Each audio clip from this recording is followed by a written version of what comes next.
Hello hello hello hello hello. तो कैसे हो आप लोग? क्या हाल चाल? सब ठीक?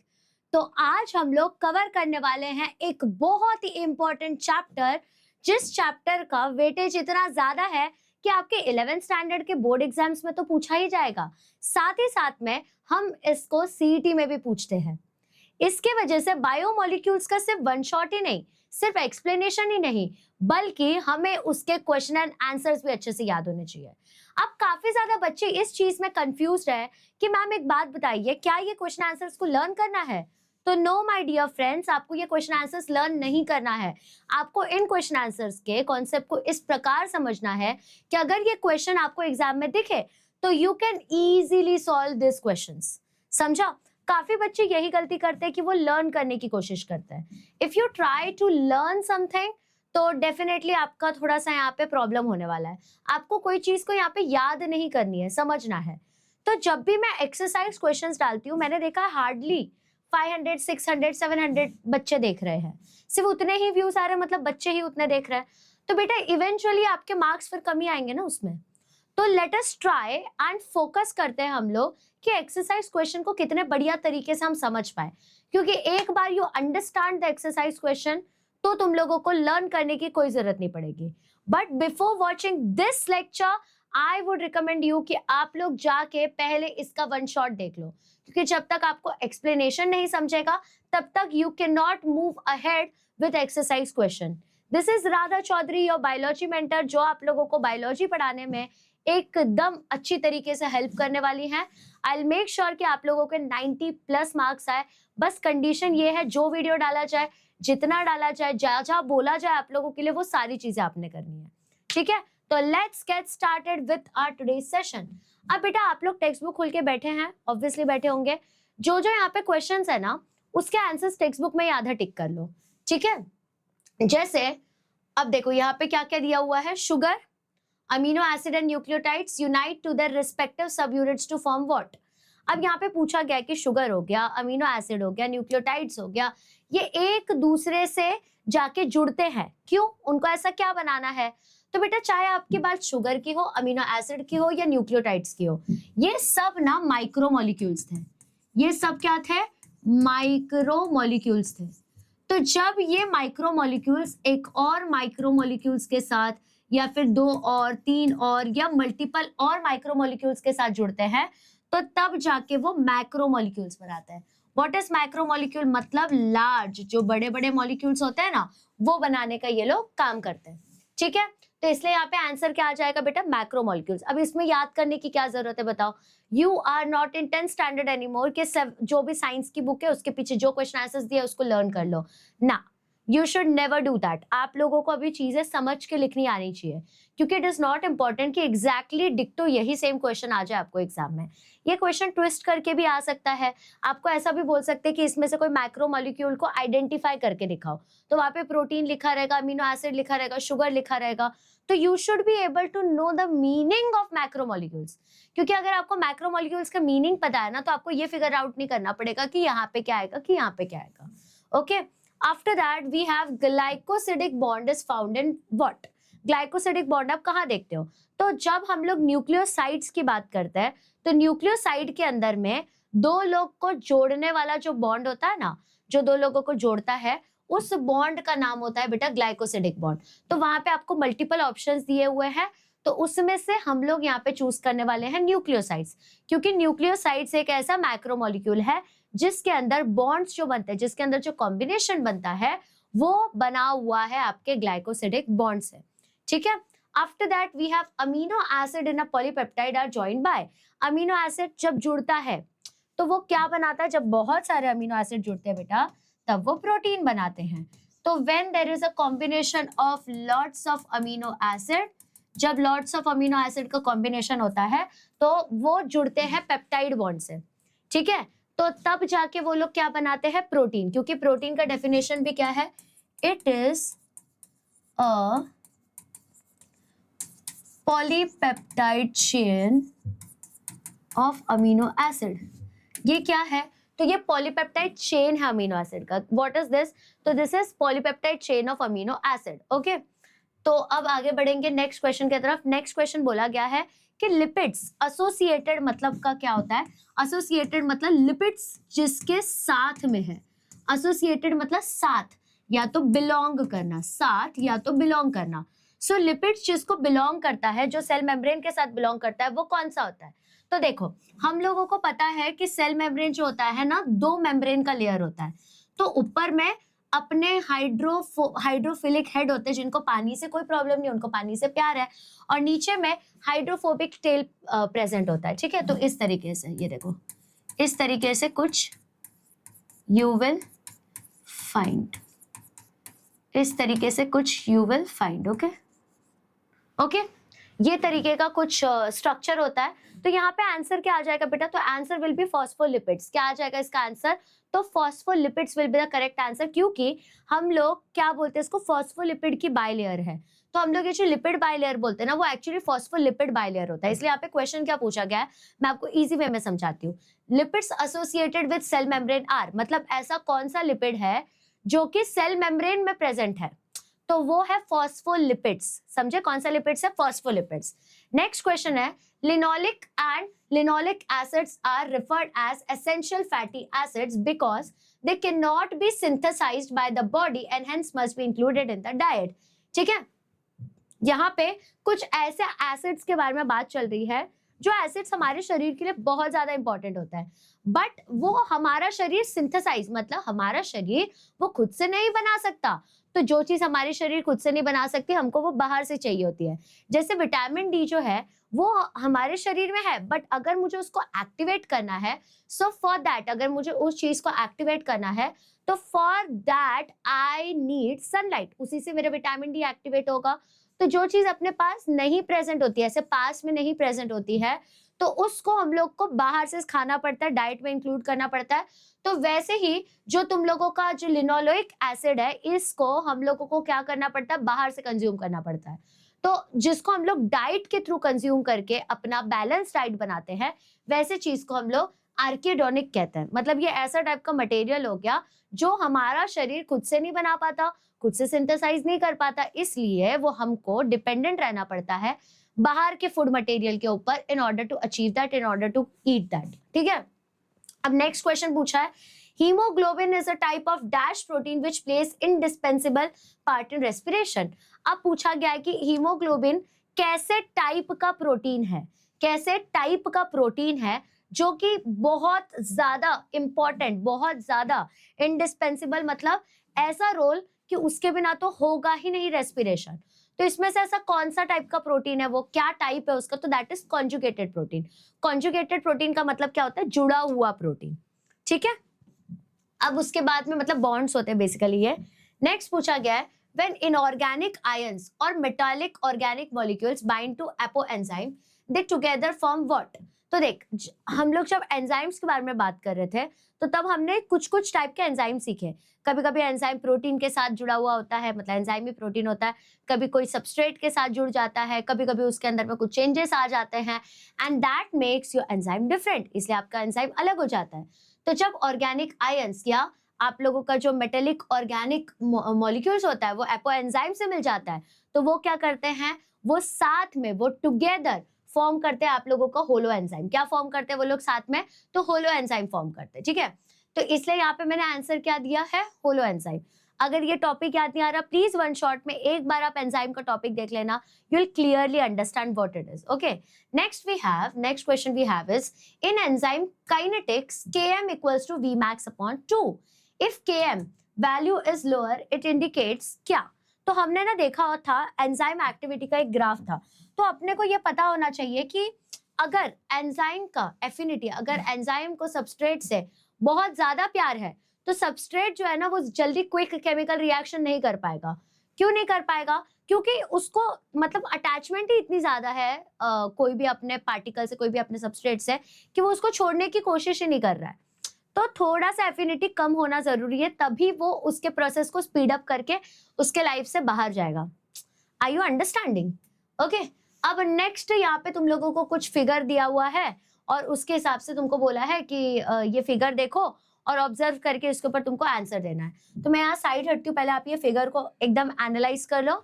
ठीक है, टेक्स्ट बुक का भी फिगर आप देख सकते हो। अब यहाँ पे बोला कि इस फिगर का नाम दो, तो बेटा आप वो जो फिगर देख रहे हो ना, उसके अंदर में हम लोग डीएनए के बारे में बात कर रहे हैं।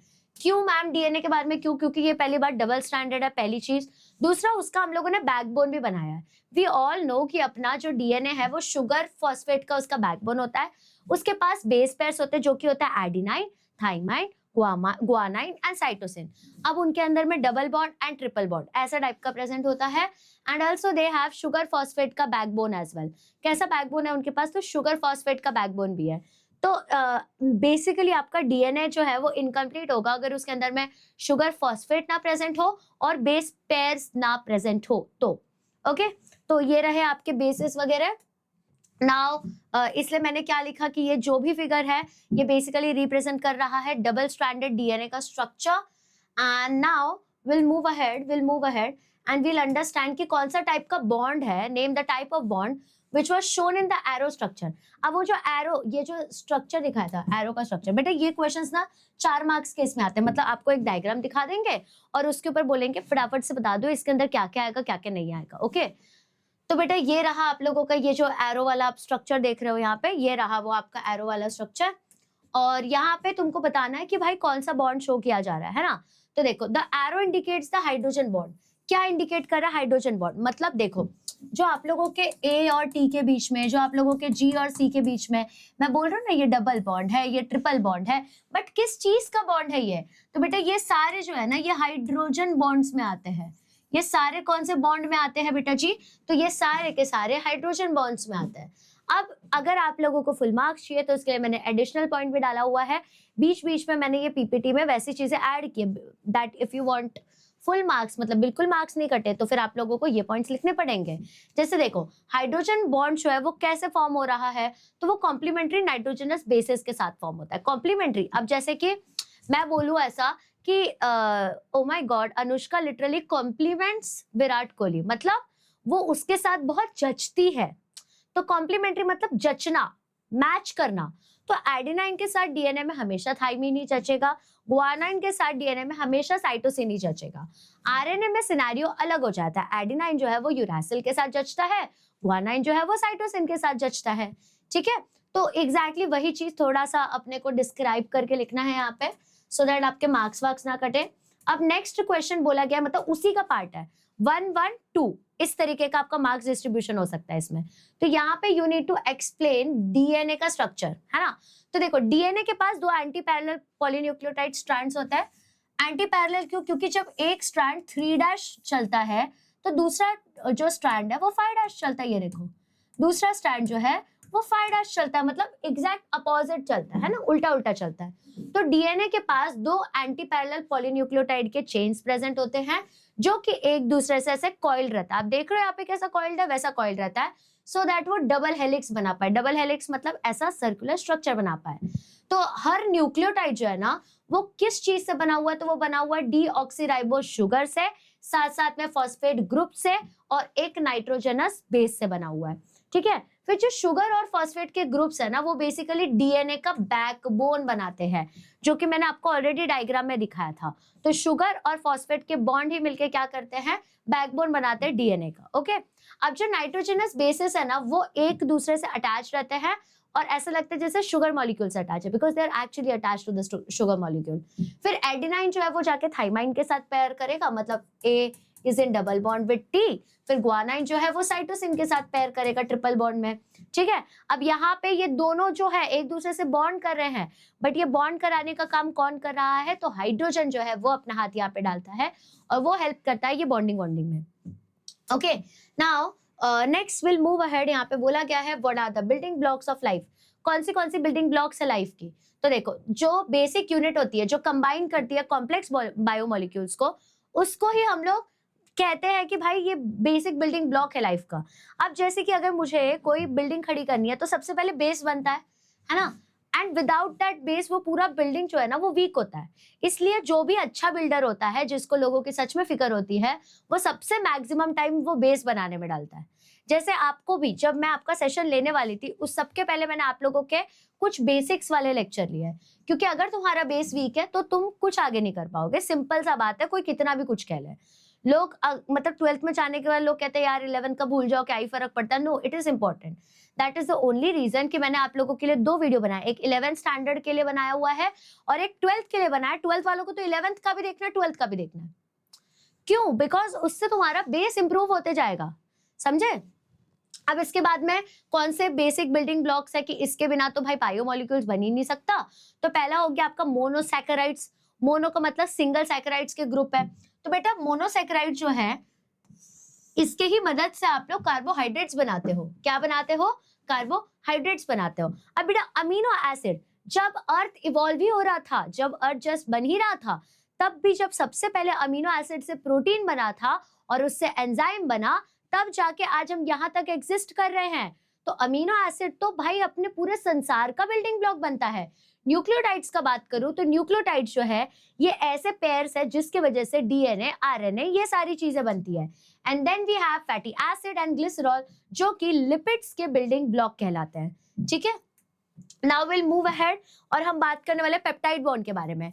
अब बेटा अगर हम लोगों को प्रोटीन बनाना है तो वी ऑल नो कि प्रोटीन जो है ये एक मैक्रो मॉलिक्यूल है जो कि बना हुआ है बहुत सारे छोटे छोटे अमीनो एसिड के जुड़ने से। बट माय क्वेश्चन इज कि मैम ये जोड़ने वाला चीज है कौन सा? तो इस जोड़ने वाले चीज को, इस ही जोड़ने वाले चीज को हम लोग कहते हैं पेप्टाइड का बॉन्ड। कौन सा बॉन्ड कहते हैं? पेप्टाइड का बॉन्ड। तो बेटा पेप्टाइड बॉन्ड जो होता है ना, बेसिकली ये कोवेलेंट टाइप का बॉन्ड होता है। क्या होता है? ये एक कोवेलेंट बॉन्ड होता है। कोवेलेंट मतलब दोनों एक दूसरे को फायदा करवा रहे हैं। सबसे बेसिक बात बता दूं, I will not delve into full chemistry वाला क्लास बिकॉज उसके लिए तो अपनी वंशिका मैम केमिस्ट्री क्वीन है ही। मैं कोवेलेंट बॉन्ड की अगर आप लोगों को एकदम इजी मतलब समझाऊं, मतलब फ्रेंड्स विद बेनिफिट्स। मतलब तू मुझे नोट्स दे दे, मैं तुझे ये नोट्स एक्सप्लेन करने में हेल्प कर दूंगा। तू मेरा असाइनमेंट लिख दे, मैं तुझे पेपर में कॉपी करवा दूंगा, वैसा वाला टाइप का। ठीक है, कोवेलेंट बॉन्ड होता है। ठीक है, भेदभाव नहीं है इसके अंदर। तो यहाँ पे पेप्टाइड बॉन्ड मतलब बेसिकली कार्बोक्सिल ग्रुप का कोवेलेंट बॉन्ड होता है, 2 अमीनो एसिड के बीच में क्रिएट होता है। और ये कैसे बनता है? तो ये बनता है जब हम लोग एक वाटर का मॉलिक्यूल रिमूव कर दे। वाटर का मॉलिक्यूल रिमूव करना है मतलब मैंने तो कंडेंसेशन रिएक्शन करना है। और पेप्टाइड जो बॉन्ड्स है उसका काम होता है अमीनो एसिड को साथ में लिंक करवाना। ठीक है, अमीनो एसिड को साथ में लिंक करवाना और पॉलीपेप्टाइड के चेन्स बनाना। और पॉलीपेप्टाइड यहाँ मैं क्यों बोल रही हूँ? क्योंकि मल्टीपल पॉलीपेप्टाइड के ग्रुप्स यहाँ पे ऐड हो रहे हैं, मतलब बहुत सारे पेप्टाइड के ग्रुप ऐड हो रहे हैं, तो बहुत सारे को हम लोग पॉलीपेप्टाइड कहते हैं। एंड देन प्रोटीन बनता है। Protein lead to the formation of enzyme, और एंजाइम जो है वो सारे चीजों के फॉर्मेशन के प्रोसेस को क्विक कर देता है, स्पीड अप कर देता है। ठीक है, now next will talk about कितने टाइप के पॉलीसेकेराइड्स हमें पता है। तो देखो जितना बता दोगे उतना भगवान भला कर देंगे तुम्हारा।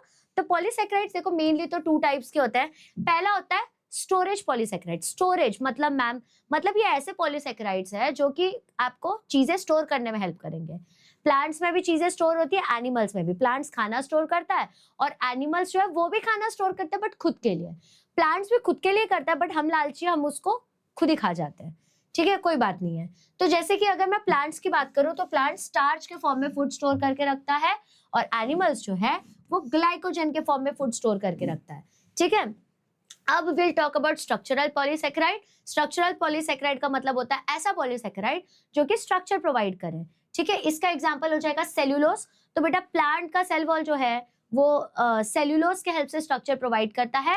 एंड फंगाई और जो तुम लोगों के आर्थ्रोपोड्स होते हैं, आर्थ्रोपोडा वाला जो फाइलम है उसके अंदर काइटिन प्रेजेंट होता है। I will give you an example, जैसे फंगाई उसके अंदर भी काइटिन ही प्रेजेंट होता है।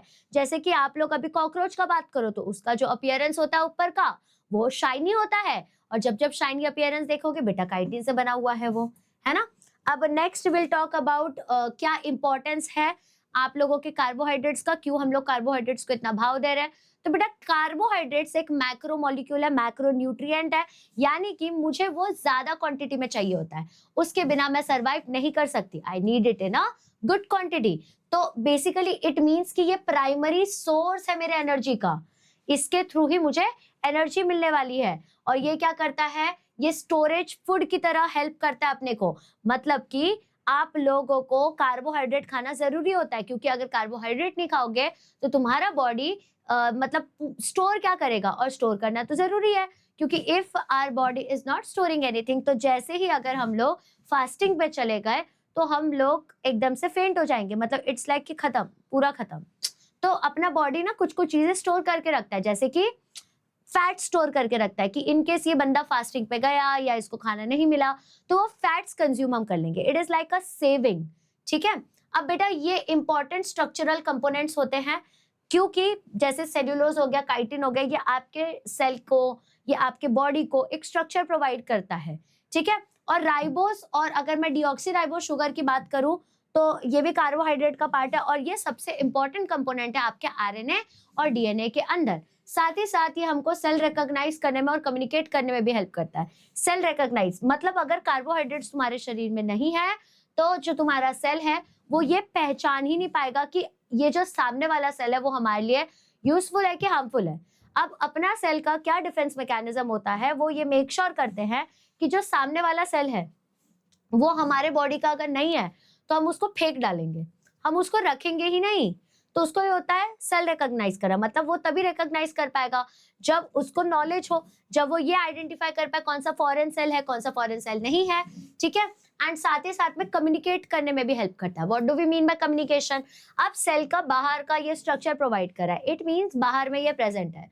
तो बाहर के इन्वायरमेंट से सेल के अंदर मुझे कुछ लेके आना है, कुछ न्यूट्रिएंट्स लाना है, कुछ मिनरल्स लाना है, कुछ ट्रांसपोर्ट बाहर करना है, तो वहां पे भी ये एक इम्पॉर्टेंट पार्ट प्ले करता है। और ये भी मेक श्योर करता है कि कोई फॉरेन पार्टिकल जो मेरे सेल के लिए हार्मफुल है वो इसके अंदर ना आ जाए। Okay, then next question is what is a reducing sugar. देखो रिड्यूसिंग शुगर की सिंपल सी बात है कि यहाँ पे ना बेटा ऑक्सीजन जो है ना कहीं तो टाटा बाय बाय बोल देगा। अब बेसिकली क्या होता है रिड्यूसिंग शुगर? इसका मतलब होता है ये एक ऐसा शुगर होता है जिसके पास फ्री एल्डिहाइड ग्रुप प्रेजेंट होगा। अब आप बोलोगे मैम एल्डिहाइड क्या था, तो मतलब CHO का ग्रुप प्रेजेंट होना या तो C डबल बॉन्ड O यानी कि कीटोन का ग्रुप प्रेजेंट होना, और हम लोग उसको बेनेडिक्ट या तो फेलिंग्स रिएजेंट के थ्रू उसको रिड्यूस कर सके। मतलब ऐसा जैसे हम लोग बेनेडिक्ट रिएजेंट या फेलिंग्स रिएजेंट डालेंगे तो अपने आप ऑक्सीजन इसमें से हटने लगेगा। तो ऐसा टाइप का जो शुगर होता है जिसमें से ऑक्सीजन खुद रिमूव होते जाता है, वैसे को हम लोग रिड्यूसिंग शुगर कहेंगे। बट पहचानने का तरीका क्या है, या तो अल्डिहाइड या तो कीटोन का उसके पास में ग्रुप प्रेजेंट होना चाहिए, CHO या C डबल बॉन्ड O का ग्रुप, और साथ ही साथ में ये रिड्यूसिंग प्रॉपर्टी दिखाए जब भी बेनेडिक्ट या तो फेलिंग्स रिएजेंट वहां पे आ जाए, ठीक है। Now I will give you an example में आ जाएगा जैसे कि glucose, fructose, lactose and maltose, ये सारे कुछ एग्जांपल्स हो गए रिड्यूसिंग शुगर के। Okay, next question we have is what is the basic difference between saturated and unsaturated fatty acid? अब मैंने आपको एक सिंपल सा बात बताया था, सैचुरेटेड का मतलब क्या होगा कि दो कार्बन के बीच में, सिंपल सी बात है, सैचुरेटेड का मतलब क्या होगा, दो कार्बन के बीच में डबल बॉन्ड नहीं होगा। और अनसैचुरेटेड का मतलब क्या होगा कि कार्बन के बीच में, दो कार्बन के बीच में you will find double bonds, ठीक है। सैचुरेट मतलब थक जाना, अनसैचुरेट मतलब नहीं थका हुआ, डाल दो डबल बॉन्ड डाल दो। ये मेरा लाइन आपको throughout the chemistry, throughout the bio याद रखना है सैचुरेटेड और अनसैचुरेटेड के बारे में। If we will talk about saturated fatty acid, तो मैंने आपको पहले ही बोला कि इसके पास कोई भी डबल बॉन्ड नहीं होगा कार्बन एटम्स के बीच में। And if we talk about unsaturated fatty acid, तो यहाँ पे एक या एक से ज्यादा डबल बॉन्ड प्रेजेंट होता है, ठीक है। And now next will talk about कि देखो ज्यादातर सैचुरेटेड फैटी एसिड जो होता है ये रूम टेम्परेचर पे सॉलिड होता है, मतलब तुम इसको अगर रूम टेम्परेचर पे रख दोगे तो कोई दिक्कत नहीं होगी। But if we talk about unsaturated fatty acid तो ये रूम टेम्परेचर पे लिक्विड हो जाता है। जैसे कि I will give you an example, ये जैसे ऑयल वगैरह हो गया, तो ऑयल भी वैसा ही होता है ना। Now I will give you an example of saturated fatty acid, तो दैट इज पाल्मिटिक एसिड, और अगर मैं अनसैचुरेटेड का बात करूं तो ऑयलिक एसिड आ जाएगा। कुछ याद नहीं आ रहा, सीधे लिख दो, इसके पास में डबल बॉन्ड नहीं प्रेजेंट होता, इसके पास में प्रेजेंट होता है ना। एक जो है वो सॉलिड रहता है रूम टेम्परेचर पे और एक लिक्विड हो जाता है, इजीली आप लिख सकते हो। Next question we have is and list the examples of simple protein and give their significance। अब आपको बताना है कि कौन से सिंपल प्रोटीन्स है। आप बोलोगे मैम सिंपल मतलब क्या, दो चोटी पहन के आती है? ना, सिंपल प्रोटीन का मतलब ये होता है जिसका स्ट्रक्चर में बहुत ज्यादा ब्रांचेस ना हो, बहुत ज्यादा कॉम्प्लेक्सिटी ना हो, कंपाउंड स्ट्रक्चर ना हो। और सिग्निफिकेंस मतलब उसका हमारे लाइफ में, हमारे आजू बाजू क्या ही इंपॉर्टेंस है ना। तो will talk about first albumin, then we have is globulin, histone and keratin. Albumin, repeat with me, albumin, फिर उसके बाद में ग्लोब्यूलिन, हिस्टोन एंड केराटिन। आपको इसका पता होगा, ये दोनों नहीं पता होगा, याद करवा देती हूँ। अब देखो ये जितने भी है ना, ये हेल्प करते हैं आपको ग्रोथ और रिपेयर करने में, एल्ब्यूमिन, ठीक है। फिर उसके बाद में दूसरा जो है वो स्ट्रक्चरल प्रोटीन है। तीसरे की बात करूं, हिस्टोन प्रोटीन की बात करूं, तो बेटा वो हेल्प करता है आपके डीएनए वगैरह को प्रोटेक्ट करने में, ट्रांसपोर्ट करने में, रैप करने में, और साथ में ये ऑस्मोटिक बैलेंस भी प्रिवेंट करके रखता है बॉडी में। मतलब बाहर का कॉन्सेंट्रेशन और अंदर का concentration that should be iso, मतलब सेम होना चाहिए, क्योंकि अगर नहीं रहा तो बाहर से अंदर, मतलब हायर कॉन्सेंट्रेशन से लोअर कॉन्सेंट्रेशन में you can find out the movement, है ना। अब नेक्स्ट क्वेश्चन की बात करेंगे कि भाई सेकेंडरी स्ट्रक्चर बता दो प्रोटीन का विद एग्जांपल्स, ठीक है। तो देखो सेकेंडरी स्ट्रक्चर का मतलब क्या हुआ कि भाई यहाँ पे तो कुछ कंपाउंड होने वाला है, कुछ तो जुड़ने वाला है। तो सेकेंडरी स्ट्रक्चर फॉर्म होता है क्योंकि हाइड्रोजन की बॉन्डिंग हो रही है पेप्टाइड ग्रुप्स के बीच में। क्यों हो रहा है ये? क्योंकि दो हाइड्रोजन लोग जो है वो लोग बॉन्डिंग कर रहे हैं दो पेप्टाइड ग्रुप के बीच में, ठीक है। इस वजह से हमको एक रेगुलर अरेंजमेंट मिलता है। It gives a regular arrangement to the polypeptide chain. ये हमको एक रेगुलर अरेंजमेंट दे देता है पॉलीपेप्टाइड चेन का। और ज्यादातर ये दो टाइप्स के होते हैं, जैसे कि अल्फा हेलिक्स और बीटा प्लीटेड शीट्स होते हैं, ठीक है। अब ये जो स्ट्रक्चर है ये प्रोवाइड करता है प्रोटीन को, मतलब प्रोटीन को एक स्ट्रेंथ देते हैं, ताकत देते हैं, और स्टेबिलिटी भी। कि मतलब ये स्टेबिलिटी का मतलब देखो हमेशा याद रखना, जो भी एलिमेंट्स वगैरह है इनके अंदर स्टेबिलिटी का मतलब होता है कि ये लोग किसी के भी साथ जाके कंबाइन ना कर जाए। अब कोई चीज को हम लोग नोबल क्यों कहते हैं? नोबल इसलिए कहते हैं कि वो किसी और के साथ जाके बॉन्डिंग नहीं बना रहा, बिकॉज उनका वैलेंसी सेटिस्फाई हो चुका है, ठीक है। Now next question which we have is कि भाई मेरे को एक्सप्लेन कर दो इंड्यूस फिट मॉडल क्या होता है। तो इंड्यूस फिट मतलब ऐसा होने वाला है कि ये अपना स्ट्रक्चर को चेंज करेगा, सबस्ट्रेट इस तरीके से बन जाएगा कि उसके अंदर प्रॉपरली घुस पाए, है ना, फिट हो पाए कैसे भी। तो देखो इंड्यूस फिट मॉडल जो है ये प्रपोज किया था डैनियल ई कॉशलैंड ने 1958 में। अब उस हिसाब से इंड्यूस फिट मॉडल के हिसाब से जो एक्टिव साइट है एंजाइम का वो फ्लेक्सिबल है और कंप्लीटली रिजिड नहीं होता। मतलब ऐसे बोल रहे हैं कि एंजाइम जो है वो सबस्ट्रेट को देख के खुद को चेंज कर लेता है। We should be like induce fit model, क्योंकि देखो अभी आज तुम लोग कुछ टाइम पहले 10th स्टैंडर्ड में थे। 10th स्टैंडर्ड में मैं बता रही हूँ मेजॉरिटी ऑफ द बच्चों ने, वो तो प्रवीण सर महान थे कि वो तुमको आके पढ़ा दिए, बट इमेजिन करो, लेट अस इमेजिन कि प्रवीण सर नहीं है, इमेजिन करते यूट्यूब ही नहीं है, क्योंकि वो नहीं, मतलब यूट्यूब भी नहीं, ठीक है। लेट्स इमेजिन कि है ही नहीं, यूट्यूब नहीं है और तुमको सिर्फ क्लास से पढ़ना है, स्कूल से पढ़ना है। सच बताओ जितना परसेंट तुम्हारा आया आता उतना परसेंट नहीं आता। क्यों नहीं आएगा इतना परसेंट? क्योंकि यार तुम लोग की आदत है लास्ट मोमेंट पे पढ़ने की, है ना। चलो फिर भी अब 10th तो निकल गया, अभी भी प्रवीण सर तुम्हारे पास है और तभी भी थे। अब एक बात बताओ, प्रवीण सर तुमको बार बार एक चीज रिपीट करते हैं कि रोज पढ़ो, अभी से पढ़ो, अभी से पढ़ो। Why is he repeating? Anyone knows the reason? जरा बताना। देखो तुमको खुद को चेंज करना पड़ता है सिचुएशन के हिसाब से, तभी तुम 10th स्टैंडर्ड में थे। अब तुम लोग 12th का एग्जाम दोगे जिसके अंदर तुमको बहुत सारे बैकलॉग्स क्रिएट हो सकते हैं, क्योंकि पहले एक साइंस एक मैथ्स, अभी साइंस के अंदर में 4 अलग सब्जेक्ट हो चुके हैं। फिर उसके बाद में उसके अंदर मल्टीपल चैप्टर्स है, तो you need to cover that everything. पूरा बुक आने वाला है और कुछ भी पीछे के एक्सरसाइज से नहीं आता, तो you need to find out some, you know, बीच का जुगाड़ you need to find out, है ना। तो ये तो करना ही पड़ेगा तुम लोगों को। तो उस हिसाब से हम कैसे खुद को चेंज करते हैं, वैसे ही अपना जो एंजाइम का साइट है वो सबस्ट्रेट को देखता है, अच्छा ऐसा तो वो ऐसा फिट हो जाएगा। That is nothing but induce fit mechanism. वो फ्लेक्सिबल होता है और साथ में जैसे सबस्ट्रेट उसके पास आएगा तो एंजाइम क्या करेगा, थोड़ा सा अपना शेप चेंज करके बराबर उसके साथ लॉक इन की जैसे चिपक जाएगा। But if you talk about lock in की मैकेनिज्म, उसके अंदर सबस्ट्रेट प्रॉपर उसी की तरह होना चाहिए, तभी वो उसमें एडजस्ट हो पाएगा। Simple as that.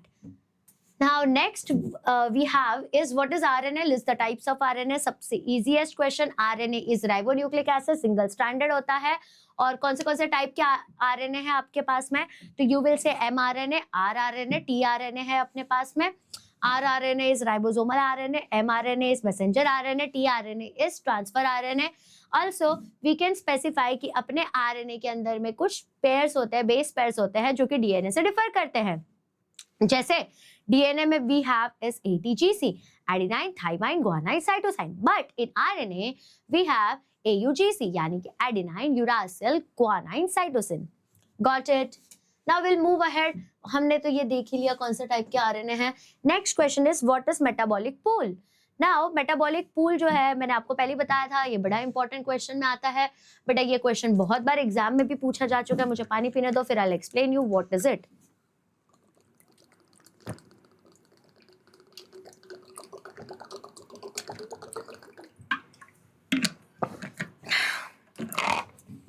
ओके,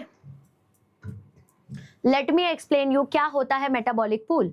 तो बेटा मेटाबॉलिक पूल जो होता है ना, दिस इज सम टोटल, मतलब this is total of all the metabolites, मतलब जितने भी इंटरमीडिएट्स प्रेजेंट होते हैं सेल के अंदर में, वो सारी उधर। मतलब आपको अगर मैं एक एग्जांपल दूं, तो जैसे आपके पेरेंट्स अभी अर्न कर रहे हैं, फिलहाल you are not earning but आपके पेरेंट्स अर्न कर रहे हैं, तो वो लोग क्या करते हैं, मान लो कि उनकी सैलरी है लेट्स से 50,000, ठीक है, लेट्स से, सबसे 5 नंबर मुझे बड़ा प्यारा लगता है तो लिख दिया मैंने, 50,000 सैलरी है।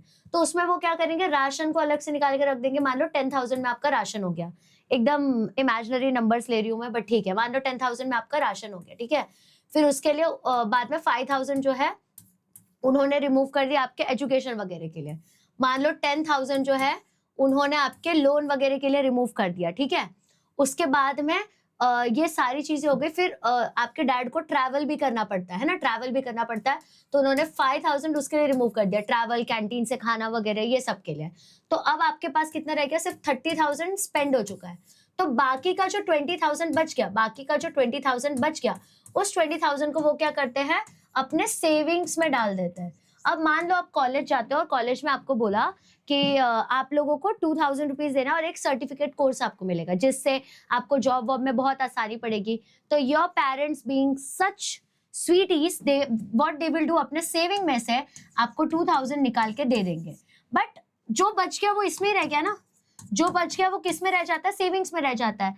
तो वैसे ही हमारा जो सेल है वो मल्टीपल केमिकल रिएक्शंस करता रहता है, और जब वो केमिकल रिएक्शंस करके हमारा बॉडी सब कुछ यूटिलाइज कर लेता है, तो जो बचा कुचा चीज होता है वो सब मेटाबॉलिक पूल में जाके बैठ जाता है। मेटाबॉलिक पूल में तुम सब कुछ यूटिलाइज नहीं कर सकते, बट एक काफी हद तक चीजों को you can utilize it for your benefit. Okay, exactly वैसा है। तो तुम अपने मॉम डैड को पूछना, वो भी कभी भी अपना सेविंग्स ट्राई करते हैं कि जीरो ना हो जाए, क्योंकि कभी कोई बीमार हो गया, कभी कोई अर्जेंट कुछ चीज आ गया, तो सब लोग सेव करके रखते हैं। बट इतना भी नहीं कि बारिश के टाइम पे कार में जाना था और म्यूचुअल फंड्स में बैठ के जा रहे हैं, वैसा भी नहीं होना चाहिए, है ना। अब नेक्स्ट चीज है, how are secondary metabolites useful to mankind. Now next question is, कैसे सेकेंडरी मेटाबोलाइट जो है वो यूजफुल है, क्या ही फायदा है अपना उससे। तो देखो, सेकेंडरी मेटाबोलाइट्स पहले क्या होता है वो लिखेंगे, तो ये एक ऑर्गेनिक कंपाउंड होता है जो कि डायरेक्टली ग्रोथ या डेवलपमेंट पे इन्वॉल्व नहीं है, बट वो यूजफुल है। जैसे कि उसको आप यूज कर सकते हो मेडिसिन बनाने के लिए, एंटीबायोटिक्स बनाने के लिए, जैसे कि पेनिसिलिन हो गया, स्ट्रेप्टोमाइसिन हो गया, ये कुछ फेमस पेन किलर्स है जो कि कहाँ से बने हुए हैं, आपके सेकेंडरी मेटाबोलाइट से ही बने हुए हैं।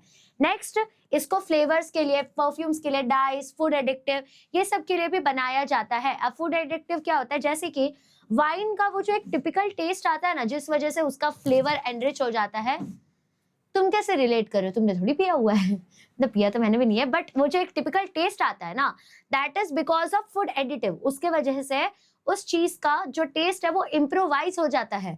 तो ये सारी चीजें भी कौन बनाता है, सेकेंडरी मेटाबोलाइट। बेटा कभी भी कहीं पे एप्लीकेशन का क्वेश्चन आ जाए, यूजेस का क्वेश्चन आ जाए, उसके ऊपर ना 4 चांद लगा के बोल देने का ये आ सकता है अपने को। क्यों? क्योंकि ये रिपीटेड टाइप के क्वेश्चंस होते हैं।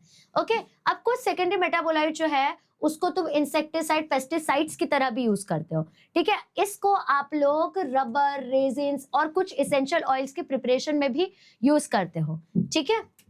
Now next question which we have is you need to complete this chart. तो आपको एक जगह पे प्रोटीन दिया हुआ है और सामने उसका फिजियोलॉजिकल, मतलब ऐसा कौन सा प्रोसेस करने में वो हेल्प करता है वो आपको बताना है। फिजियोलॉजिकल मतलब लाइफ प्रोसेस बेसिकली। तो अगर मैं बात करूं कोलाजन का, तो कोलाजन जो है बेटा आपके मसल कॉन्ट्रैक्शन के लिए इंपॉर्टेंट होता है।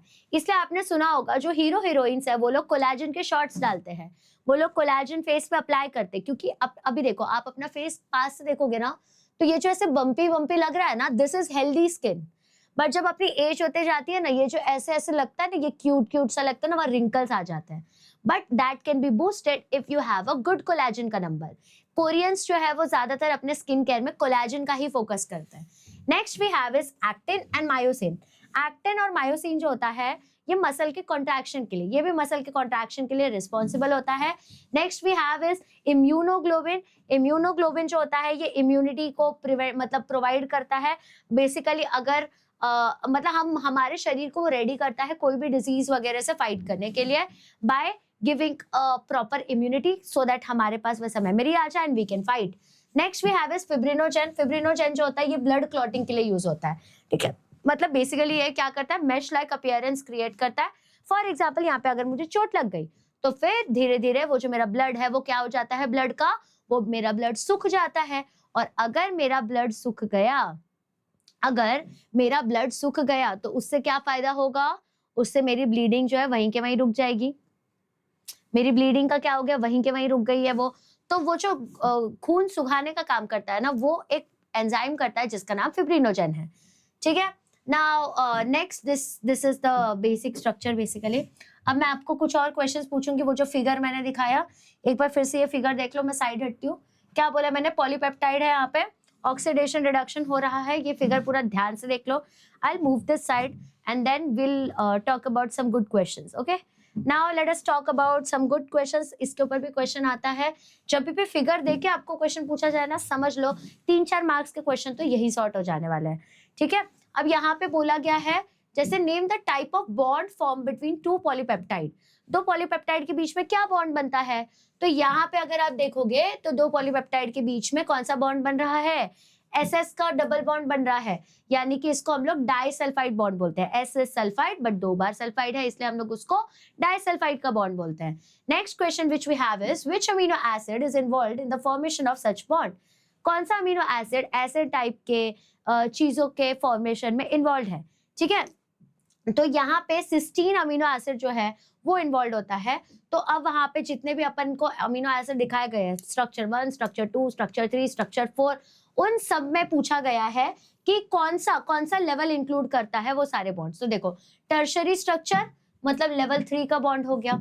अब आगे मैं बात करूंगी कुछ मैच द कॉलम के बारे में, जैसे कि आरएनए के अंदर में क्या डिफरेंट प्रेजेंट होता है, तो ऑब्वियसली यूरासिल।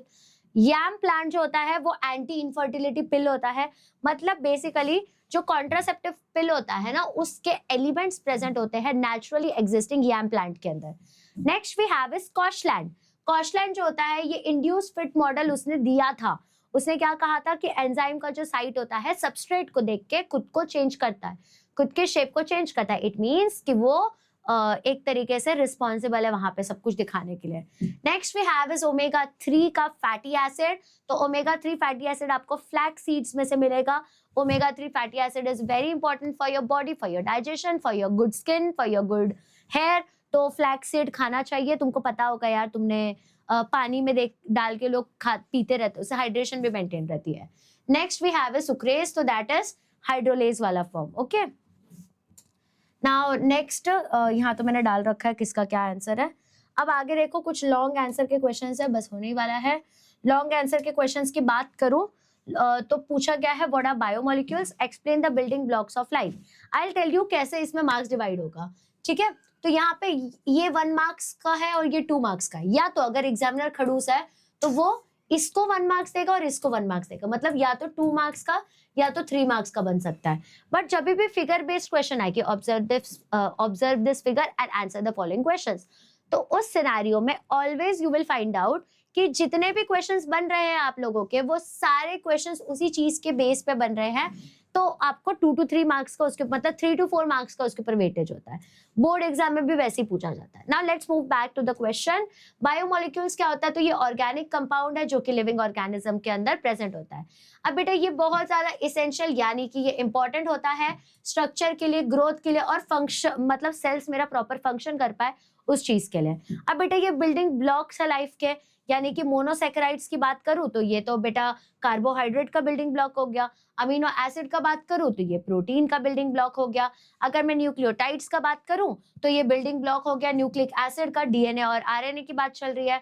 अगर मैं फैटी एसिड और ग्लिसरॉल का बात करूं तो ये बिल्डिंग ब्लॉक हो गए लिपिड्स के। अब ये सिंपल मॉलिक्यूल जो होते हैं ना, ये एक साथ कंबाइन करते हैं और ये क्या कर देते हैं, कॉम्प्लेक्स मैक्रो मॉलिक्यूल्स को फॉर्म कर देते हैं, ठीक है। अब नेक्स्ट क्वेश्चन पूछा गया है कि भाई मेरे को बता दो कौन से कार्बोहाइड्रेट के क्लासेस है, मतलब क्लासेस मतलब उसके अंदर कितने सारे डिफरेंसेस है, कितने सारे ब्रांचेस है, और मुझे उसके एग्जांपल्स के थ्रू एक्सप्लेन करना है। तो कार्बोहाइड्रेट्स को बेटा हम लोग कुछ क्लासेस में, 3 बेसिक क्लासेस में सेग्रीगेट करते हैं, monosaccharides, disaccharides and polysaccharide. Mono मतलब सिंपलेस्ट कार्बोहाइड्रेट, उसको तुम और तोड़ नहीं सकते क्योंकि सिंगल यूनिट है यार, छोटे से, अब जैसे एटम को you can not divide it, है ना, वैसे ही जो मोनोसैकेराइड्स होता है you can not divide it, you can not hydrolyse it, तुम उसको तोड़ नहीं सकते। तो उसका एग्जांपल हो गया जैसे कि ग्लूकोज हो गया, फ्रुक्टोज हो गया, राइबोज हो गया, ठीक है। Now next we have is disaccharides. Disaccharides मतलब 2 छोटे छोटे मोनोसैकेराइड्स के ग्रुप बन चुके हैं। अब इसका एग्जांपल देखो, मैंने लिखा है ना 2 मोनोसैकेराइड्स का ग्रुप, एग्जांपल में इसके आ जाएगा जैसे कि सुक्रोज, माल्टोज, लैक्टोज।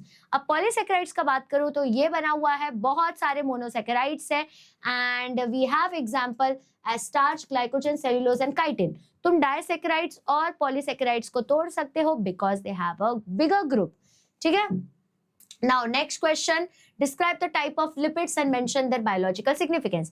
तो कुछ 3 टाइप के मेन तो लिपिड्स होते हैं, एक होता है सिंपल लिपिड, एक होता है कंपाउंड लिपिड और एक होता है डिराइव लिपिड। अब क्या क्या है ये वो बताती हूँ। बायोलॉजिकल सिग्निफिकेंस, ये लोग क्या करते हैं, एनर्जी को स्टोर करने का काम करते हैं क्योंकि लिपिड जो होता है उसके अंदर स्टोरेज ऑर्गन्स प्रेजेंट होता है।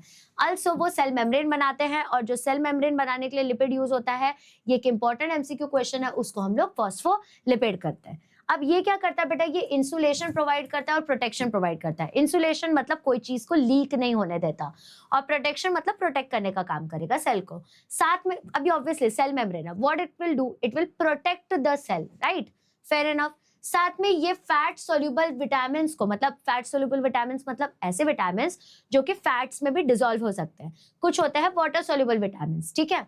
अब ये हेल्प करता है फैट सोल्यूबल विटामिन को एब्जॉर्ब करने में, मतलब हमारा शरीर, हमारा सेल उसको एब्जॉर्ब कर पाए और उसके सारे बेनिफिट्स आजमा पाए, ठीक है। नेक्स्ट एक और बात बता दूं तो ये जो आपके लिपिड्स होते हैं ये आप लोगों को हेल्प करते हैं हॉर्मोन्स की तरह, और साथ साथ में ये हेल्प करते हैं आपके मॉलिक्यूल्स को सिग्नल देने में भी, okay. Now next we'll talk about describe the chemical nature, structure and role of phospholipid and biological membrane। तो बेसिकली यहाँ पे हमको केमिकल नेचर बताना है, स्ट्रक्चर बताना है और फॉस्फोलिपिड का रोल भी बताना है एक बायोलॉजिकल मेम्ब्रेन यानी कि सेल मेम्ब्रेन के अंदर। तो केमिकल नेचर मतलब कौन से केमिकल से बना हुआ है वो, ठीक है। तो फॉस्फोलिपिड्स बेटा कंपाउंड लिपिड्स है, यानी कि ये 2 अलग टाइप के लिपिड से बना हुआ है। इसके अंदर ग्लिसरॉल होता है, 2 फैटी एसिड होता है, फॉस्फेट का ग्रुप होता है और नाइट्रोजन कंटेनिंग कंपाउंड होता है, मतलब ऐसा कंपाउंड जिसके अंदर नाइट्रोजन का ग्रुप प्रेजेंट हो, ठीक है। अब इसका स्ट्रक्चर जो है वो हाइड्रोफिलिक फॉस्फेट हेड होता है, मतलब जिसको पानी से प्यार है, और उसका टेल कैसा होता है, तो टेल हाइड्रोफोबिक फैटी एसिड का टेल होता है, ठीक है। अब ये कैसे अरेंज रहता है, तो ये फॉस्फोलिपिड के बाय लेयर्स में अरेंज रहता है। आपने देखा होगा ऐसा लेयर होता है हेड टेल वाला, तो इसको फॉस्फोलिपिड का बाय लेयर कहते हैं हम लोग, ठीक है। नाउ नेक्स्ट इसका रोल क्या है, तो बेटा ये इंपॉर्टेंट स्ट्रक्चरल कंपोनेंट प्रोवाइड करता है प्लाज्मा मेम्ब्रेन का, मतलब प्लाज्मा मेम्ब्रेन का स्ट्रक्चर बनाने में हेल्प करता है। नेक्स्ट क्या है, तो ये रेगुलेट मतलब मेंटेन करके रखता है जो भी सब्सटेंसेस है उसके मूवमेंट को, कौन सा सब्सटेंस सेल के अंदर आएगा, कौन सा सब्सटेंस सेल के बाहर जाएगा, किसको एंट्री नहीं देना, ये सारी चीजों को पुलिस की तरह, वॉचमैन की तरह ये हेल्प करता रहता है। साथ ही साथ ये मेंटेन करता है मेम्ब्रेन की फ्लूइडिटी को। नाउ व्हाट इज फ्लूइडिटी, मतलब इधर से उधर आना जाना, ठीक है। साथ ही में ये सेल के सिग्नलिंग को भी हेल्प करता है कि भाई मैं इधर हूं, तुझे इधर पे देना है, जो काम करना है वो सब सिग्नलिंग में भी हेल्प करता है। Next question which we have is you need to describe protein के क्लासेस उसके इंपॉर्टेंस के साथ साथ, ठीक है। तो देखो पहला प्रोटीन हो गया आपका simple protein, then you have this conjugated protein and third is derived protein. तो देखो सिंपल प्रोटीन जो है उसका क्या सिग्निफिकेंस है कि देख वो एक ही अमीनो एसिड देगा जब उसकी हाइड्रोलिसिस होगी, जब वो टूटेगा। एग्जांपल में जैसे एल्ब्यूमिन आ गया, ग्लोबुलिन आ गया। Next we have is conjugated protein. Conjugated protein जो होता है उसके अंदर प्रोटीन भी होता है और नॉन प्रोटीन पार्ट भी होता है, जुड़ा हुआ। कॉन्जुगेट मतलब जुड़ा हुआ, 2 अलग चीजों से। एग्जाम्पल में इसके हीमोग्लोबिन आ जाएगा, ग्लाइकोप्रोटीन्स आ जाएगा। Now if we talk about derived proteins, यानी कि ये मतलब बनाया है हमने, इधर उधर से जुगाड़ करके डिराइव किया है, बनाया हुआ है हमने, ठीक है। तो it is produced by partial hydrolysis और डीनेचुरेशन। मतलब ये मैं प्रोटीन कब बनाती हूँ, जब मैं चीजों को तोड़ती हूँ, जब मैं बने बनाए प्रोटीन का घर तोड़ दूं या तो मैं उसको डीनेचर कर दूं, तब जाके ये बनता है। अब एग्जांपल में क्या क्या आ जाएगा, जैसे कि प्रोटीएसेस आ जाएगा, पेप्टोन्स आ जाएगा, एंजाइम्स की बातचीत चल रही है। अब इंपॉर्टेंस क्या है, तो ग्रोथ और रिपेयर में हेल्प करेगा, प्रोटीन है तो एंजाइम बनाएगा, साथ में हार्मोन्स भी बनाएगा, इम्यूनिटी भी प्रोवाइड करेगा और कुछ कुछ सब्सटेंसेस को इधर से उधर ट्रांसपोर्ट करने में भी हेल्प करने वाला है। Now next question which we have is what are enzymes, और उसको कैसे क्लासिफाई करना है और उनके क्लासेस का एग्जाम्पल भी देना है मुझे। ठीक है, तो एंजाइम जो होते हैं बेटा ये बायोलॉजिकल कैटलिस्ट होते हैं जो कि इंक्रीज करते हैं रेट ऑफ बायोकेमिकल रिएक्शंस। मतलब basically they are like teachers आप लोगों का प्रिपरेशन क्विक कर देते हैं। अब जैसे मैं आपको लिख के देती हूँ, कोई बच्चा खुद से एक्सरसाइज क्वेश्चन नहीं करता। अब मैं यहाँ खुद करवा रही हूँ तो 500-600 लोग देख रहे हैं, तो अगर ये मैं नहीं कराती तो तुम लोग कभी नहीं करते, इसको छोड़ देते, इग्नोर मार देते। But what we are doing it, इसके वजह से तुम लोग इजीली इसको कर पाते हो। Okay, now will talk about definition. क्या डेफिनेशन है इसका? तो एंजाइम्स जो होते हैं बेटा बायोलॉजिकल कैटलिस्ट होते हैं जो कि रेट ऑफ बायोकेमिकल रिएक्शन को इंक्रीज करते हैं विदाउट पार्टिसिपेटिंग इन इट। अब जैसे पहला हो गया ऑक्सीडो रिडक्टेज, तो ये क्या करता है, ये ऑक्सीडेशन और रिडक्शन दोनों प्रोसेस को क्विक कर देता है। एग्जाम्पल में जैसे डिहाइड्रोजनेस आ गया। ट्रांसफरेजेस का मतलब ये ट्रांसफर जो करने का प्रोसेस होता है ना, फंक्शनल ग्रुप को इधर से उधर ट्रांसफर करने का प्रोसेस, उसको स्पीड अप कर देता है। हाइड्रोलेसिस का मतलब होता है कि ये हाइड्रोलिसिस का process, break down with the help of water का प्रोसेस जो होता है उसको स्पीड अप कर देता है। जैसे इसका एग्जांपल क्या आ जाएगा, सुक्रेज आ जाएगा। Now next we have is ligases. Ligases जो होता है ये हेल्प करता है विदाउट, मतलब हाइड्रोलिसिस किए बिना ही ग्रुप्स को रिमूव करने का। फॉर एग्जांपल जैसे डीकार्बोक्सिलेज आ गया। आइसोमरेज, आइसो मतलब सेम, तो यहाँ पे मतलब सेम दिखने वाले जो आइसोमर्स होते हैं उसको मैं दूसरे में कन्वर्ट कर दूंगी। फॉर एग्जांपल रेसमेस करके आएगा। अब आप लोगों ने केमिस्ट्री में 12th में रेसमेस मिक्सचर वगैरह बहुत सुनोगे। ठीक है, next we have is ligases. तो लाइगेज जो होता है ये मॉलिक्यूल्स को ज्वाइन करता है यूजिंग एटीपी, एंड एग्जांपल इसका हो जाएगा जैसे कि डीएनए लाइगेज। ओके, अब नेक्स्ट क्वेश्चन है कि भाई तुम हमको प्रॉपर्टी बता दो एंजाइम का, ऐसा क्या काम करता है एंजाइम, जरा हमें बता दो। तो देखो एंजाइम जो होता है ना बायोलॉजिकल कैटलिस्ट है, मतलब ये रिएक्शन को स्पीड अप तो करेगा बट पार्टिसिपेट भी नहीं करेगा। बट ये बहुत स्पेसिफिक होते हैं, ये जिस चीज के लिए बने होते हैं ये वही काम करते हैं, किसी और की फालतू की हेल्प नहीं करते। साथ में ये बेसिकली कंज्यूम नहीं होते रिएक्शन में, that is the basic definition of catalyst, और ये बहुत छोटे क्वांटिटीज में वर्क भी करते हैं। Okay, now next we have is describe the factors affecting enzyme action. ऐसे कौन से फैक्टर है जो कि बेसिकली हमको बता रहा है जो एंजाइम की एक्टिविटी को अफेक्ट कर रहा है। तो यहाँ पे जैसे टेम्परेचर हो गया, पीएच हो गया, एंजाइम कॉन्सेंट्रेशन हो गया, एंजाइम कितने कॉन्सेंट्रेशन में है, सबस्ट्रेट का क्या कॉन्सेंट्रेशन है, प्रोडक्ट का क्या कॉन्सेंट्रेशन है, कौन से एक्टिवेटर्स प्रेजेंट है, साथ में इनहिबिटर्स का क्या प्रेजेंस है, क्या कोफैक्टर्स और कोएंजाइम्स की अवेलेबिलिटी है, वहां पे प्रेजेंट भी है या नहीं है। ये सारी चीजें ऐसे फैक्टर्स हैं जो कि अफेक्ट कर रहे हैं एंजाइम के एक्टिविटी को। टेम्परेचर ज्यादा हो या कम हो एंजाइम काम करना बंद कर देगा। बेसिकली अफेक्ट करने का मतलब इनमें से कोई भी चीज उसके ऑप्टिमम, मतलब उसके डिजायर्ड टेम्परेचर से ऊपर या ज्यादा हो, वो काम ही करना बंद कर देंगे। We should always be like enzymes, कि हमारे हिसाब से कोई चीज अगर नहीं चली, will not do the work. Simple, डरना है ही नहीं, वैसा टाइप का सीन है। Next question which we have is enlist the protein of enlist the points of difference between DNA and RNA. Very typical question, बार बार आता है।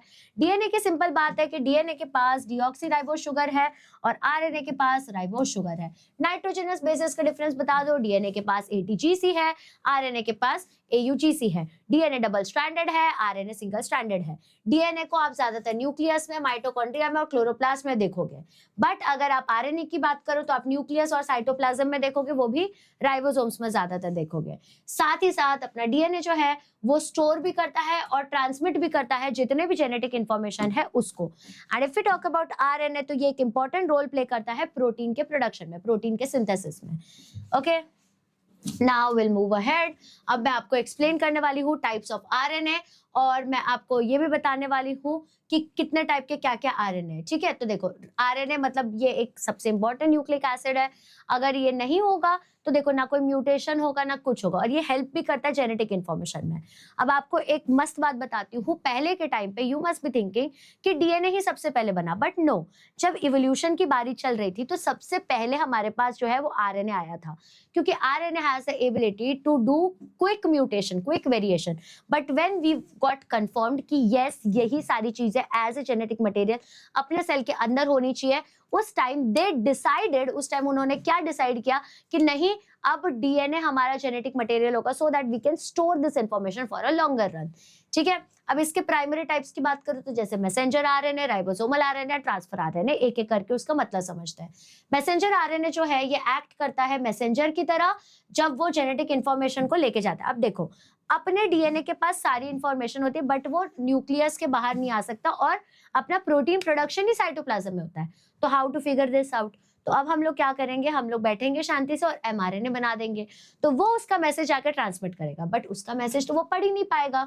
तो तब ट्रांसफर आरएनए बहुत स्पेसिफिक होता है, वो पूरे साइटोप्लाज्म में घूमता है, उसको अमीनो एसिड दिखता है फ्रीली सस्पेंडेड, और बराबर एमआरएनए के एंटी पैरेलल स्ट्रैंड्स पे जाके जो ट्रिपलेट स्ट्रैंड होते हैं उसके ऊपर बैठ जाता है, और वहां पे हम लोगों को अमीनो एसिड्स दिखने लगते हैं, और एक एक एक एक अमीनो एसिड जुड़ते जाता है, जुड़ते जाता है, जुड़ते जाता है, और प्रोटीन बना देता है। Now we have is ribosomal RNA. Ribosomal RNA ये एक मेजर स्ट्रक्चरल और कैटालिटिक कंपोनेंट है, क्योंकि ये राइबोसोम्स बनाने में हेल्प करेगा, और ribosome is the protein production का फैक्ट्री।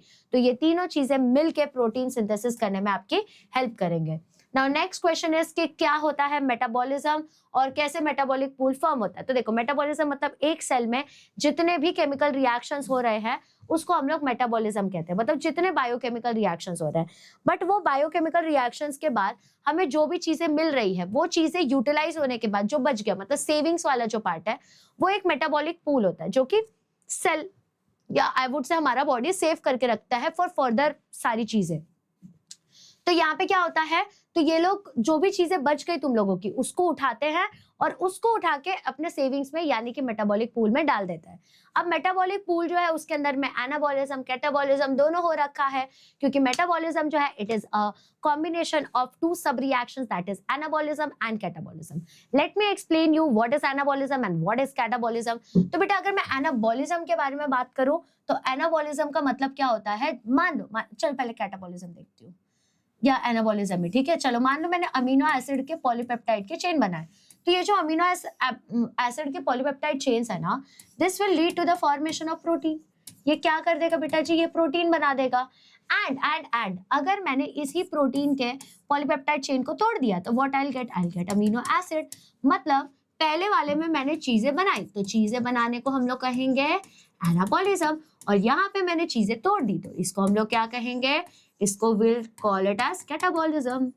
गॉट इट, इसको हम लोग क्या बोल देंगे, कैटाबॉलिज्म कह देंगे। तो metabolism is basically combination of both the things, आराम से सारी चीजें होती रहती है। अब मेटाबॉलिक पूल के बारे में बात करते हैं। मेटाबॉलिक पूल मतलब ये रिजर्वॉयर होता है, रिजर्वॉयर मतलब सेविंग्स रहती है बेटा, ये बेसिकली अपने सारे के सारे केमिकल रिएक्शन की सेविंग्स है, सारे बायोमोलिक्यूल्स हो गए, सारे मेटाबोलाइट्स हो गए, वो वहां पे जाके सेव हो जाते हैं एक सेल के अंदर, और बाद में एंजाइम्स उसके ऊपर एक्ट कर करके हमारे जो सेल के रिक्वायरमेंट्स, अगर मेरे को सेल की कोई जरूरत है तो फिर मेरे जो एंजाइम्स है वो हेल्प करते हैं उसको यूटिलाइज करने में।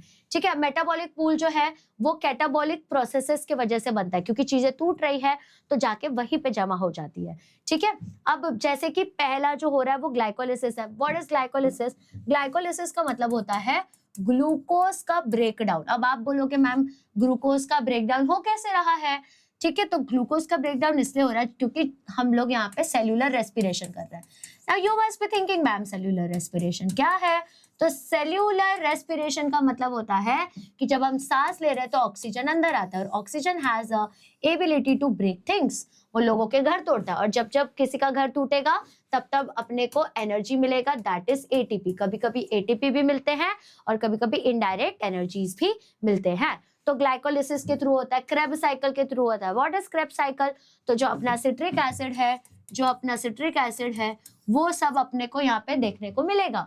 तो ये जो हमने क्या बोलते हैं, जो हम लोग अभी फोटोसिंथेसिस चैप्टर में पढ़ेंगे ना, तब आपको ये सारी चीजें एकदम बढ़िया तरीके से क्लियर होगी। और अगर आपको याद ना आ रहा हो तो 10th स्टैंडर्ड में चैप्टर नंबर 2 में आपने ये सारी चीजें पढ़ी हुई थी कि क्रेब साइकिल क्या होता है।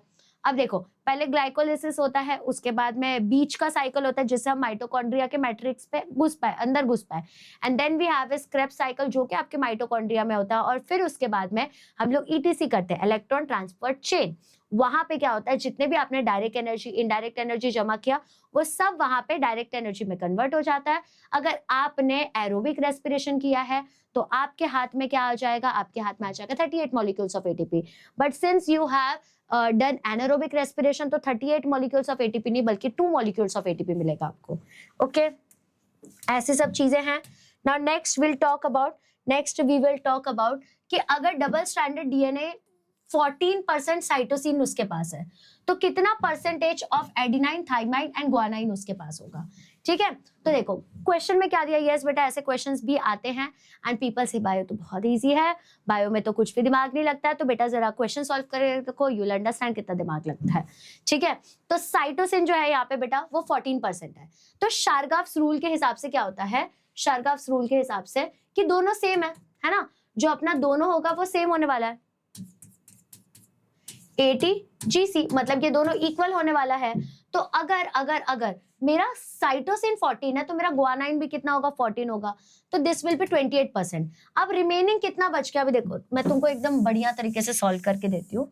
अब हम लोगों को शारगाफ रूल में क्या बोला गया है कि एडिनाइन का number is always equal to thymine, but हम लोग किसकी बात करें, डबल स्ट्रैंडेड डीएनए। ठीक है, और ग्वानाइन का number is always equal to cytosine, equal number है।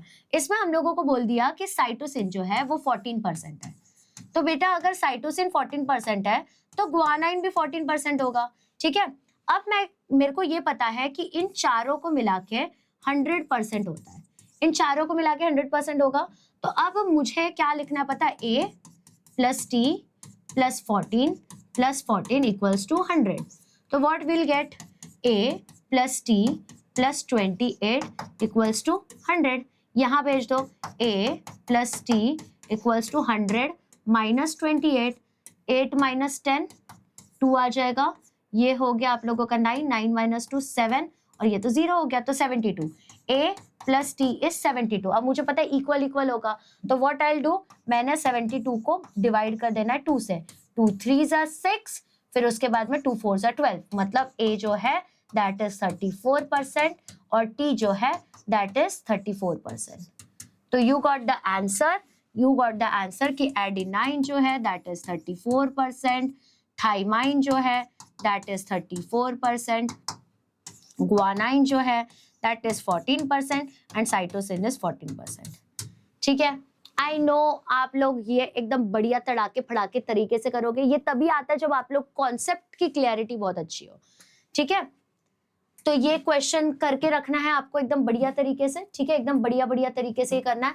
एक काम करती हूँ, मैं आपको एक और क्वेश्चन दूंगी, मुझे उसका आंसर चाहिए। ठीक है, मैं आपको एक होमवर्क देती हूँ, उसका मुझे आप आंसर दे देना तो मैं समझ जाऊंगी आपको आ गया है।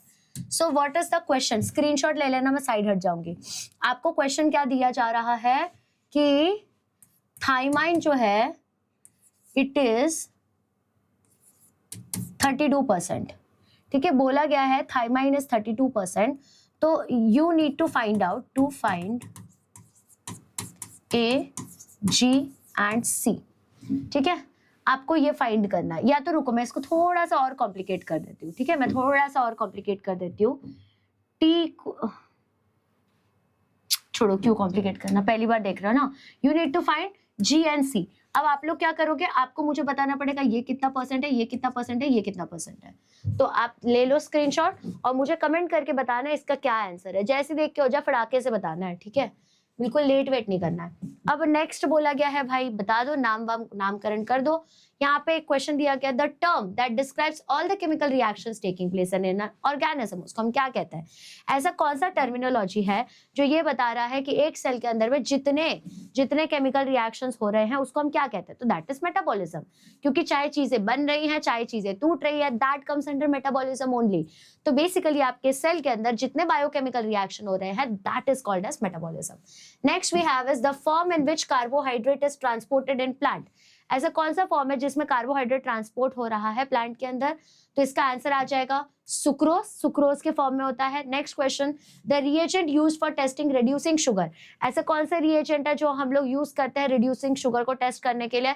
तो बेनेडिक्ट रिएजेंट, या तो आप लोग फ्लेमिंग्स रिएजेंट भी लिख सकते हो, दोनों रिएजेंट का नाम लिख सकते हो। एंड विद दिस अपना ये पूरा खत्म होता है। बेटा अब आपको मैं एक चीज बताती हूँ, आप जो चीज यहाँ पे रिकॉर्डेड देख रहे हो, हम ये सारी की सारी चीज लाइव में पढ़ते हैं। किधर? तो under the one of the best batches of Maharashtra, that is नीव बैच प्लस शौर्य बैच। अब नीव बैच जो है ये 11-12 स्टैंडर्ड के लिए one of the best batch है, क्योंकि 10,000 के ऊपर स्टूडेंट्स आर ऑलरेडी ट्रस्टिंग अस। उनके एक एक कॉन्सेप्ट हम इस लेवल का क्लियर कर रहे हैं कि उनका तो सीईटी में 99% पक्का है। The ones who have taken नीव बैच उनके लिए शौर्य बैच फ्री है। What is Shaurya batch? तो शौर्य बैच आपके लिए सीईटी का क्रैश कोर्स बैच है, जो कि आप लोगों को अभी से हम शुरू कर रहे हैं, जहाँ सारे 11th के बच्चे टाइम पास करे, बंक करे, फिगर आउट करे, वहां पे हमारे जो नीवाइट्स है वो सारे बच्चे अभी से एकदम अलाइन हो चुके हैं पढ़ने के लिए। एंड अगर आप प्राइजेस देखें तो अगर आपसे बैच ले रहे हैं तो that is just for 6,500 rupees. अगर आप इन्फिनिटी कोर्स ले रहे हैं तो दैट इज 8,300 रुपीज। इसके अंदर में आपको बैच तो मिलेगा, साथ में वो जो सबसे बेस्ट बुक्स है सीईटी की वो भी मिल जाएगा। Also, अगर आप इन्फिनिटी प्लस का बैच ले लेते हैं तो बुक्स भी मिलेगा, बैच भी मिलेगा और एक पर्सनल मेंटर मिल जाएगा जो आप लोगों को टाइम टू टाइम गाइड करते रहेगा। ठीक है। एंड ऑल्सो आप लोगों को मैं एक और चीज बता दूं कि अगर आप बेस्ट बुक्स देखना चाहते हो तो ये सारी की सारी जो बुक्स है, ये जितनी भी बुक्स है आप लोगों के, ये आपको 1800 में मिल जाएगी। और इसके अंदर क्वेश्चंस ये ऐसे डाले गए हैं, ऐसे क्वेश्चंस डाले गए हैं जो आप लोगों को 99 परसेंटाइल तक लेके जाने के लिए बहुत ज्यादा अलाइंड हो। जैसे कि आप मेरे पिछले साल के बच्चों के रिजल्ट देख सकते हो, मोर देन 33 स्टूडेंट्स को 99 परसेंटाइल आया हुआ है बायोलॉजी में। तो why? Because we know exactly कैसे क्वेश्चंस आते हैं। We have analysed 27 years of paper और उसके बाद वो क्वेश्चंस वहां डाले गए। बट अगर आप लोग अलाइंड है कि मुझे तो भाई ऐसे ही देखना है, मैं तो फ्री में ही देखना चाहता हूँ, विजय सीरीज में देखना चाहता हूँ, तो आप विजय सीरीज के लिए खुद को एनरोल कर सकते हैं। फ्री में एनरोलमेंट हो जाएगा, उसके अंदर आप लोगों को सारे नोट्स फ्री मिल जाएंगे, आप लोगों को टेस्ट फ्री में मिल जाएगा और डेडिकेटेड टेलीग्राम चैनल भी। बस एक ही चीज नहीं मिलेगा, दैट इज एक्चुअली दो चीज, मेंटरशिप एंड सेकंड चीज लाइव लेक्चर। बाकी सब तो आपको मिल ही जाएगा। Okay, and also we have launched IB-SAT for you. What is IB-SAT? That is Instant Vedantu Scholarship Admission Test. अगर आप ये टेस्ट क्लियर कर लेते हो by enrolling it, बहुत इजी क्वेश्चंस है, तो you will get 90% scholarship straight away. Okay. And also अगर आप हमसे ऑफलाइन जुड़ना चाहते हैं तो ये रहे हमारे offline centres. You can book a call, book an enquiry and you can literally go and join with us, जो भी आपका सबसे पास का सेंटर हो। मेक श्योर कि आप आंसर करो उस क्वेश्चन को, और नीव के बच्चों आप लोगों को भी एक्सरसाइज क्वेश्चन यहीं से देखना है। ठीक है। Thank you so much for watching till the and. आप लोगों के लिए इंग्लिश का लेक्चर भी आने वाला है, तो जाके फटाफट से पहले ग्रामर देख लो, फिर इंग्लिश का लेक्चर देख लेना। Thank you so much, bye bye, love you all.